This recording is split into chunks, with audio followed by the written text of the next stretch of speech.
Here are stories making news right now. I'm Rob Johnson from CBS 2. A divided Supreme Court upheld President Trump's travel ban on majority Muslim countries. Jim Williams and CBS 2 legal analyst Irv Miller look at the impact of today's decision. Talking to CBS 2 legal analyst Irv Miller about the Supreme Court decision, the majority said the president has the authority to do this. That's their argument. He has the absolute authority to do what he did. Based upon the authority that Congress has given to him under the Immigration Act. As long as it's a subject matter that he is there to protect the citizens of the United States, they're going to say it's okay. You had a hope for this ruling, didn't you? I did. I was hoping this would be a unanimous ruling, that the liberals and the conservatives would get together to come up with a statement. Okay, let's say the travel ban is okay.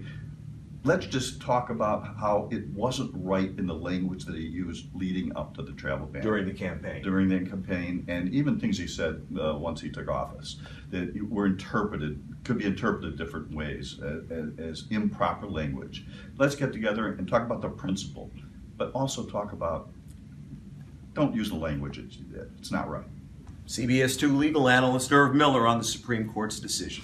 Meantime, a mother whose son took his own life joins with a local restaurant to prevent teen suicide. Here's CBS 2's Dorothy Tucker with that story. I'm inside of Mod Pizza here in Naperville, and right over my shoulder there, that's Jennifer and Asher Headley. Jennifer's 15-year-old son, Isaac, committed suicide last year, and in honor of his memory, the Mod Pizza Company has donated $50,000 to a suicide prevention organization, and they've also named a pizza after Isaac. Of course, it's called the Isaac Pizza. But more importantly, they are trying to send a message to teenagers in particular that there is another way, there are other answers, and Jennifer is sending that message as well to let the world know about her son and to raise awareness about suicide prevention. And finally, here's meteorologist Mary Kay Kleist with your forecast, and it's going to be a wet one. Well, we do have scattered showers and storms across the area, especially near the Wisconsin border. So we do have a severe storm chance right through the evening hours.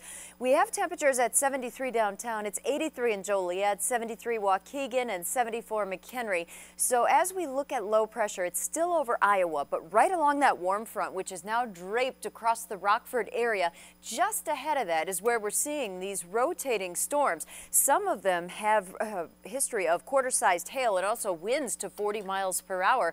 So as we take a closer look here, this is McHenry County, the Rockford area. Those storms are moving into south central Wisconsin. In fact, some of those have been tornadic in south central Wisconsin. Law enforcement near Blanchardville have spotted a tornado that was moving northeast very slowly at around 3:30 this afternoon. So here's Madison, Milwaukee, and that powerful cluster of thunderstorm activity right between just south of 94. So it looked like as these storms moved from Illinois into Wisconsin, they really blossomed and started to rotate. But we're not out of the woods just yet. As we go through the evening and night hours, we do have a severe threat, especially this evening. So for the evening rush, we could have gusty winds and then temperatures overnight in the 60s. This weekend, we're bracing for that heat wave, middle 90s for a couple of days, and it feels like temperature into the triple digits.